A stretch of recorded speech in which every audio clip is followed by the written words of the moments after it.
En el mundo occidental se ha instalado una fe tan profunda en la ciencia y en la técnica que puede llevarnos a creer que solo a través de ella se puede encontrar solución a los principales problemas de nuestras sociedades. Pero puede ser esta una visión bastante parcial de las cosas realmente. Si nos paramos a reflexionar de forma más profunda, pues veremos que difícilmente se puede responder a los desafíos de las sociedades modernas sin analizar otros aspectos sociales, humanos y éticos que subyacen a estas cuestiones. Enfoques que necesitan un tratamiento específico y un tratamiento que tiene que ver con el conocimiento y con la investigación en ciencias sociales y en humanidades. Pues bien, desde el mes de enero, Eusko Ikaskuntza está invitando a una reflexión colectiva sobre las humanidades en el sistema educativo.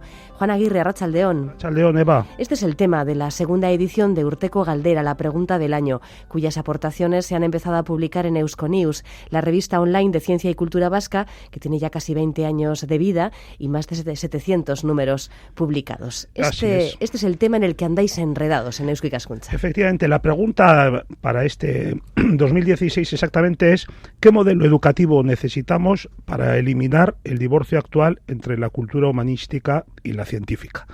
Y a esta pregunta, pues la primera persona a la que se ha invitado y amablemente ha atendido para responder ha sido nuestro invitado de hoy, el profesor Gurutz Jáuregui, catedrático de Derecho Constitucional de la UPV y autor de cerca de una quincena de libros, varios de ellos premiados con galardones tan prestigiosos como el Premio Nacional de Ensayo del Ministerio de Cultura 2 veces, el Premio Internacional Jovellanos, el Anagrama de Ensayo del que fue finalista. Además, claro, hay que recordar que Gurutz Jáuregui es Premio Eusko Ikaskuntza Laboral Kutxa de Humanidades y Ciencias Sociales, Premio Euskadi de Investigación en Ciencias Humanas y Sociales del Gobierno Vasco, Premio Ana Frank a la defensa de los derechos humanos y la cultura de la paz y Premio El Correo de Periodismo. Así que, si te parece, saludamos al profesor Jáuregui. ¿Qué tal, Gurutz? Hola, ¿qué tal? Arratsaldeon. Muchísimas gracias por atender a nuestra llamada, profesor Jáuregui. Encantado. Profesor Jáuregui, la pregunta del año hace alusión del divorcio entre la cultura humanística y la científica, pero esto no es algo nuevo, sino que esto tiene su raíz en la división clásica entre ciencias y letras que data del Renacimiento al menos, ¿verdad? Y no sé qué le parece a usted si esta división ha resultado a la larga no solo errónea, sino también profundamente ineficiente desde el punto de vista de la formación integral. Sí, no cabe ninguna duda. Como bien dice, efectivamente esta división se produjo a partir del Renacimiento, pero esta separación se ha ahondado muchísimo más, si cabe, a partir de la Revolución Tecnológica. Yo creo sinceramente que esta división resulta totalmente obsoleta y fuera de lugar en el momento actual. Bueno, ha resultado siempre, particularmente en el momento actual, ¿no? Ambas culturas, es decir, la de ciencias y la de letras, que se dice clásicamente, pero ambas, no solamente una o la otra, son imprescindibles para lograr una verdadera cultura con mayúsculas. ¿Y qué es la cultura? Pues no es otra cosa que el conjunto de aportaciones, descubrimientos, realizaciones o creaciones que son producto de la actividad racional del ser humano. ¿Qué pasa? Que en el mundo actual el saber humanístico y el saber científico se necesitan como cada vez más el uno al otro, ¿no? Se hace imprescindible desterrar de una vez por todas ese tradicional enfrentamiento entre ciencias y letras, del cual llevamos ya varios siglos, pues cada vez se hace más complicado separar los dos campos del conocimiento, ¿no? ¿Por qué? Pues porque a una sociedad compleja como la nuestra le corresponde un pensamiento y una ciencia igualmente complejos. Estamos asistiendo a una fragmentación cada vez mayor de los saberes. Y para manejar la enorme cantidad de conocimiento de que disponemos hoy en día, pues es lógico, nos hemos obligado a dividirlo en parcelas especializadas, lo cual resulta útil para estudiar cada materia en términos teóricos. Pero esta especialización imposibilita el correcto uso del saber y lo hacen a veces completamente inútil, ¿no? Claro, ¿qué ocurre? Que los avances científicos en los últimos años han alcanzado cotas tan inimaginables, pero cada vez tenemos, absolutamente inimaginables, pero cada vez tenemos menor capacidad para mantener una comprensión global del mundo. Sabemos mucho de cosas concretas, pero sabemos muy poco, casi nada, de la comprensión global del mundo, ¿no? Dicho de otro modo, contamos cada vez con más expertos, pero al mismo tiempo con menos sabios, en el sentido que daban los griegos clásicos al concepto de sabiduría, ¿no? A los antiguos griegos les resultaba inimaginable separar la filosofía de la medicina o de la física. Para ellos el saber tenía una utilidad, y era la manera de dar una explicación a todo aquello que ocurre en el mundo. Pues bien, nosotros hemos perdido esta noción de utilidad del saber. Si la física nos ayuda a comprender las leyes que rigen el mundo, y la historia, la literatura y el arte, por ejemplo, nos ayudan a comprender los valores que configuran nuestra sociedad, ¿por qué hemos de separarlas? Y más aún, ¿por qué llegamos incluso a enfrentarlas y a presentarlas como disciplinas opuestas? Yo pienso que la superación de esta separación resulta hoy en día absolutamente crucial, más necesaria que nunca, ¿no? Los problemas a los que se enfrenta el ser humano, las situaciones que se le plantean en un mundo tan complejo como el nuestro, requieren obviamente respuestas completas para las que se hace necesario un saber unificado. De ahí la importancia de superar esta división. Dice en su aportación a Urteco Galdera que a mayor desarrollo de la ciencia, mayor es la necesidad de que la sociedad intervenga en ella, lo cual está lejos de producirse. Explíquenos un poco el concepto al que se refiere. Claro, y esto resulta más necesario en los momentos actuales por varios motivos, ¿no? Como he dicho antes, de determinados descubrimientos científicos y sobre todo la utilización tecnológica de esos conocimientos, de esos descubrimientos, son susceptibles de provocar cada vez más riesgos. Históricamente, los riesgos, en la historia de la humanidad, los riesgos a los que se han visto abocados los seres humanos han provenido generalmente de la naturaleza o de elementos ajenos a la voluntad humana. ¿Cuáles eran los riesgos? El hambre, el frío, el fuego, los terremotos, etcétera, ¿no? Pues bien, hoy en día, frente a esto, los riesgos de la sociedad actual se derivan ya no solo de la acción de la naturaleza, sino también y cada vez más en mayor medida de la propia intervención humana en la naturaleza y en las condiciones de la vida social. Hoy los riesgos se llaman Chernóbil, Fukushima, cambio climático, deforestación, capa del ozono, etcétera, ¿no? Por lo tanto, hemos pasado de una incertidumbre simple a una incertidumbre fabricada, es decir, una incertidumbre provocada por nosotros mismos. Dicho de otro modo, los peligros no solo provienen de la pobreza, como ha sido tradicional históricamente, sino también, y aunque resulte paradójico, del desarrollo de la riqueza. Es que en un momento en el que disponemos de armas, artefactos o medios de destrucción masiva, resulta imprescindible crear o potenciar fórmulas o mecanismos de contrapeso, los cuales deben ser aportados por las ciencias sociales y las humanidades. Por lo tanto, a mayor influencia de la ciencia sobre la sociedad, mayor debiera ser la necesidad de que la sociedad intervenga en la ciencia. Sin embargo, paradójicamente, profesor Jáuregui, tendemos a creer que las soluciones a los principales problemas vendrán precisamente de más ciencia, de más técnica y no precisamente con mayor control social. Por ejemplo, pues contra el cambio climático, hay muchos que dicen que que el desarrollo tecnológico seguro que acabará resolviendo todo lo que estamos estropeando.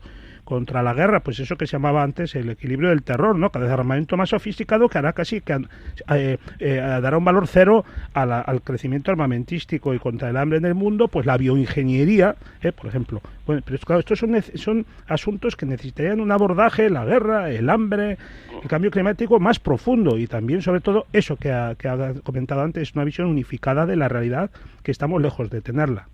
Sí, ahora que he comentado precisamente el hambre ha sido uno de los grandes, y sigue siendo uno de los grandes problemas de la humanidad a través de su historia, ¿no? Es el problema fundamental que ha azotado a la humanidad a lo largo de la historia. Bien, históricamente el hambre ha sido una consecuencia directa de la ausencia de técnicas, de instrumentos, de herramientas capaces de dominar y explotar la naturaleza y capaces en consecuencia de producir los alimentos necesarios para satisfacer las necesidades alimenticias del conjunto de la humanidad. Pues bien, hoy en día, gracias a la ciencia, somos capaces de producir alimentos suficientes e incluso de producir excedentes alimentarios para el conjunto de la humanidad. Hoy hay alimentos suficientes en el mundo para cubrir las necesidades de toda la humanidad. Es la primera vez que ocurre esto en la historia. Pues bien, basta con lanzar una mirada al mundo de hoy, al mundo de hoy en día, para percatarnos de que el hambre sigue siendo un problema incluso más grave de lo que ha sido históricamente. Nunca en la historia hubo tantas personas que sufren hambre como las que actualmente existen. En su artículo también constata cómo se dice a menudo que un país que no investiga en ciencia y tecnología es un país poco competitivo. Nada que objetar en este sentido, imagino, pero añade que no es menos cierto que un país que no investiga en ciencias humanas y sociales es un país enfermo.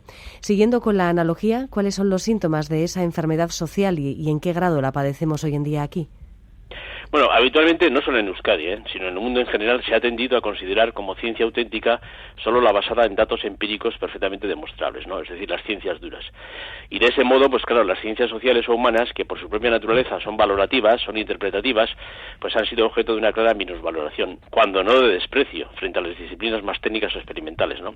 Yo pienso que no podemos permitirnos el lujo de seguir considerando a las ciencias sociales y humanas como la hermana pobre de la investigación. Y no podemos hacerlo por razones obvias. Basta una simple mirada tanto a la historia de la humanidad como al mundo actual para comprobar que han sido y siguen siendo muchas más las desgracias, las catástrofes y el sufrimiento provocado por la acción del ser humano, como he dicho antes, hambre, guerras, cárceles, exilios, crisis económicas, desplazamientos de población, etcétera, que el provocado por causas naturales, enfermedades, terremotos, inundaciones, etcétera. El hecho de que nuestro conocimiento y comprensión de los fenómenos y las leyes de la naturaleza hayan progresado mucho más rápidamente que nuestro conocimiento en la esfera de los asuntos humanos y sociales en general, pues indica que hay una grave distorsión cultural que afecta a nuestra civilización. Y hay de aquí una derivada de la que quizá, no sé, corríjame, pero parece que no se habla tanto, pero que tiene un valor capital, porque vamos a ver, pueden desarrollarse con vigor cosas tan esenciales como la democracia, la libertad, la justicia, la laicidad, la igualdad, o el derecho a la crítica, la solidaridad, o el sentido de bien común, sin un contexto que valorice, un ecosistema que valorice un poco estos saberes humanistas de la cultura, la educación, etcétera. Sí, bueno, se insiste, y yo creo, y esto hay que, con mucha razón, y eso quiero hacer hincapié en ello, se insiste en los enormes avances de la ciencia en temas como la investigación genética, o médica, o física, y la gente queda justamente admirada ante cada nuevo descubrimiento. Sí, sin duda. Pero no somos conscientes de la importancia de otros descubrimientos, tanto en el ámbito de las ciencias sociales, como dice usted, la idea de la paz, el Estado de Derecho, la democracia, los derechos fundamentales, etcétera, o en los ámbitos de la música, la literatura, las artes, etcétera, ¿no? Entonces, ¿de qué sirven la comprensión y el conocimiento de las leyes naturales si desconocemos o ignoramos los valores humanos? O viceversa, ¿eh? ¿Cómo es posible desarrollar una sociedad más justa, en definitiva más humana, si no avanzamos en el descubrimiento y comprensión de los enigmas científicos? De ahí la importancia de unir, de coaligar ambas ciencias. ¿Cómo podemos, profesor Jáuregui, introducir todas estas cuestiones, estos conceptos, esta nueva forma de afrontar el conocimiento en el modelo educativo, que bueno, pues sí que es cierto que promueve más otras cuestiones como el utilitarismo y el pragmatismo en un momento dado, ¿no? Sí. Bueno, aunque parezca paradójico, yo soy bastante optimista y pienso que nos encontramos en un momento y en unas circunstancias propicias para allanar muchas de las dificultades que impiden considerar a la ciencia como un conjunto unificado de saberes, ¿no? ¿A qué me refiero? Me refiero a las profundas consecuencias que se están derivando de la revolución tecnológica actual en el ámbito de la comunicación. Internet está transformando de forma radical la forma en que las personas tenemos acceso a la información y al conocimiento, la forma en que interactuamos, y ello está provocando un impacto extraordinario en la forma y el contenido de lo que hemos entendido hasta ahora por educación, ¿no?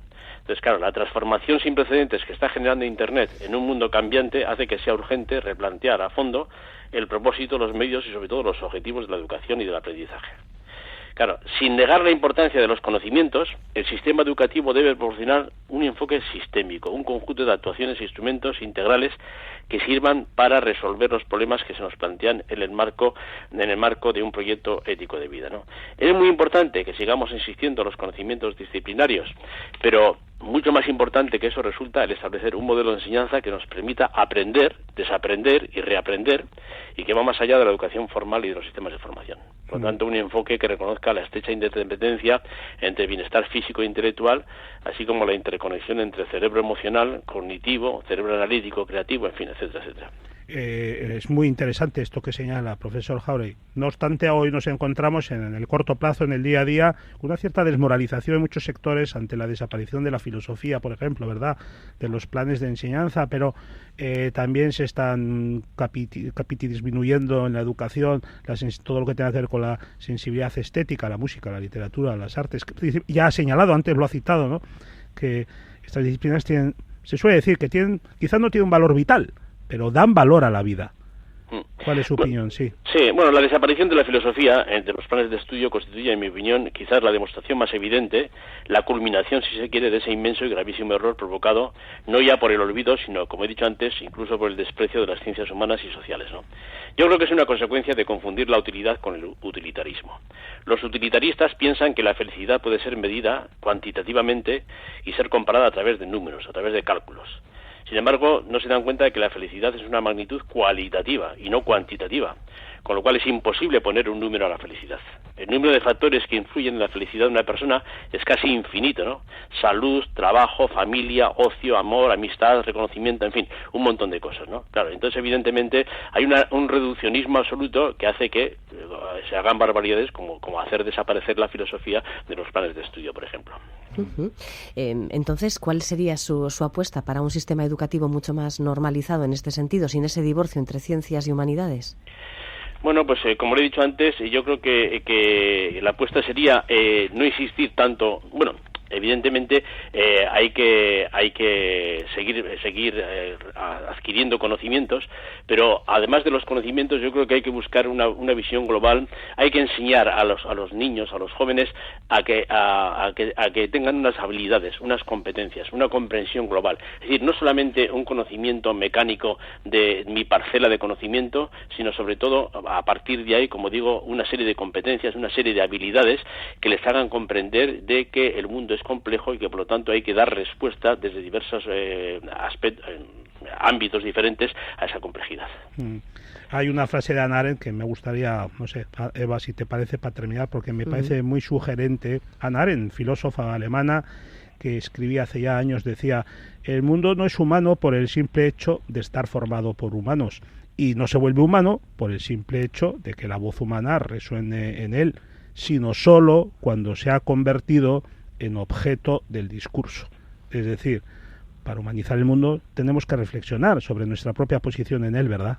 Sí, hombre, la existencia de unos valores que actúen como guía o como punto de referencia de los seres humanos constituye un elemento imprescindible para poner en cuestión de forma constante los hechos que configuran la vida real, ¿no? O sea, los ideales, los valores, no se construyen para ser literalmente convertidos en hechos, sino para poner en cuestión permanente esos hechos, ¿no? Los valores no pueden ser realizados totalmente, pero sí pueden ser satisfechos parcialmente.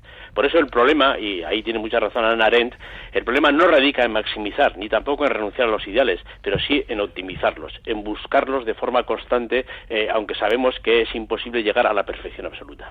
Uh-huh. Bueno, pues hemos avanzado con algunas pinceladas, algunas de las ideas que expone Gurutz Jáuregui a la pregunta del año de Eusko Ikaskuntza. La pregunta y la respuesta se pueden leer en euskonews.com, ¿verdad, Juan? Así es. ¿Qué modelo educativo necesitamos para eliminar el divorcio actual entre la cultura humanística y la científica? Y a esta pregunta ha respondido en primer lugar el profesor Jáuregui, y a continuación, pues todas las semanas se están incorporando a esta tribuna pues personas de relieve desde diferentes perspectivas en euskonews.com. Uh-huh. Una reflexión muy procedente. Muchísimas gracias a ambos. Un saludo. Muy bien, muchas gracias. Eskerrik asko. Vale, agur, eskerrik asko.